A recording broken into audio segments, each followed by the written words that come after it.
Throwing yourself upside down on skis is one of the scariest things you can do, but it's something that I've dreamed about since I was a kid. The first time I thought about doing a backflip, I thought it was impossible. Just the idea of throwing yourself upside down while going down a mountain is just something that your brain tells you not to do. But over time, I realized something important.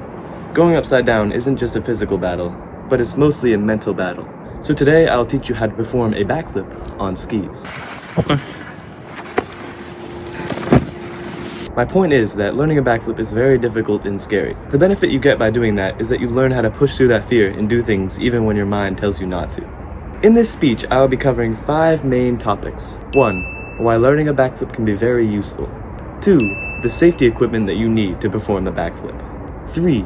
How to practice the motion safely. 4. The steps to actually performing the flip.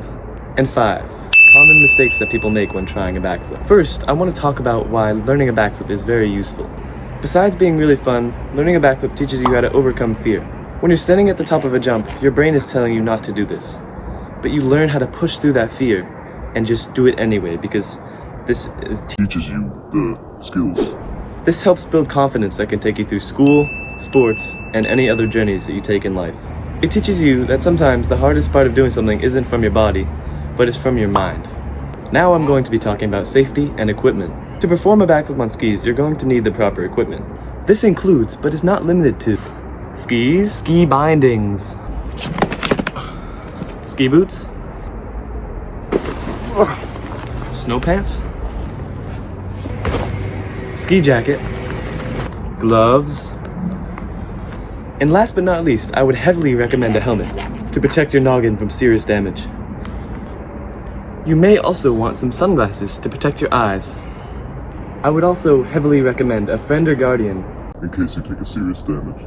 I also would highly recommend picking a day with great visibility so that way you can see when you're attempting your flip. Before you attempt a flip on skis, it is very important that you practice the motion first. Now, I would heavily recommend you use a trampoline or a soft surface alike to learn the flip.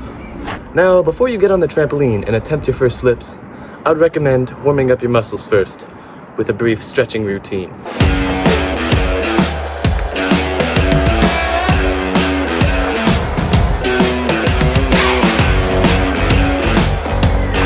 Now that you're all loose and ready to go for it on the trampoline, you need to make sure you know the proper technique. First, get plenty of height.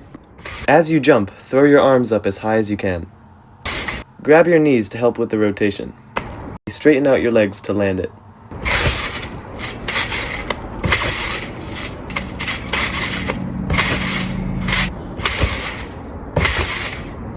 Now before you take your backflip to the snow, I want to talk about a few common mistakes that people make when attempting their first backflip. The first mistake that I see people make commonly is that they don't commit fully. They go and attempt the backflip, but then they just give up and they bail, and that can cause serious injuries. And I would recommend that you fully commit when you attempt it. Another mistake is not getting enough pop off the jump. You need to make sure you use the lip of the jump to your fullest advantage, and as you reach the peak, you need to throw your arms back as hard as you can. And the third mistake that I see people make is just going for it before they have learned how to do the motion safely. So that's why I recommend you use the trampoline or mattress to dial in your form before you take it to the snow. You want to find a jump with a very steep launch angle like this. Nothing like this, because this could cause you to not get enough motion. You need to have this high angle so that you can easily get the momentum that you need. Now that you've found your jump, you need to hit it a few times before actually attempting it. Just hit the jump and throw your arms up and pretend that you're gonna backflip, but don't actually backflip. Notice how I throw my hands up, but I don't actually do the backflip. This is just to feel out the right height and speed that you need to do the flip. Now that you've felt out the jump a handful of times, you're ready to go for it. But quickly do another brief stretching routine to make sure your muscles stay warm.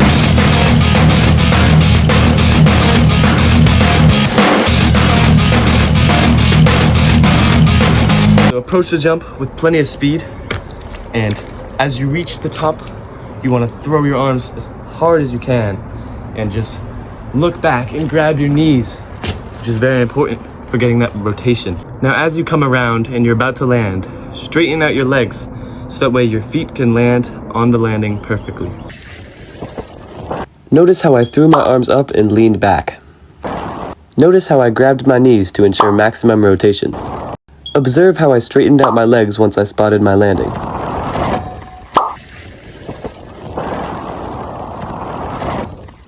You need to make sure you commit fully, because if you go for it and then you just decide to not actually commit, you're going to probably end up landing on your neck, which is not going to be fun. Throw it, throw it, throw it! Oh! And once you've done that, you've just completed your first backflip. Now before we end the speech, I'd like to quickly review what we covered today. I explained why learning a backflip is very useful, especially for overcoming fear. I talked about all the equipment and safety measures that you need. I explained how to practice the motion safely on a trampoline or a mattress. Then, I walked through the steps on how to actually perform a backflip. And finally, I discussed common mistakes and how to avoid them. So if there's one thing that you take away from this speech today, remember my main point. Learning how to backflip on skis can be very mentally tough and scary. But when you push through that fear, you learn how to do things even when your mind tells you not to. That lesson alone is much more valuable than just learning how to do the trick itself. Thank you for listening to my speech today, and I hope that you got something valuable out of it.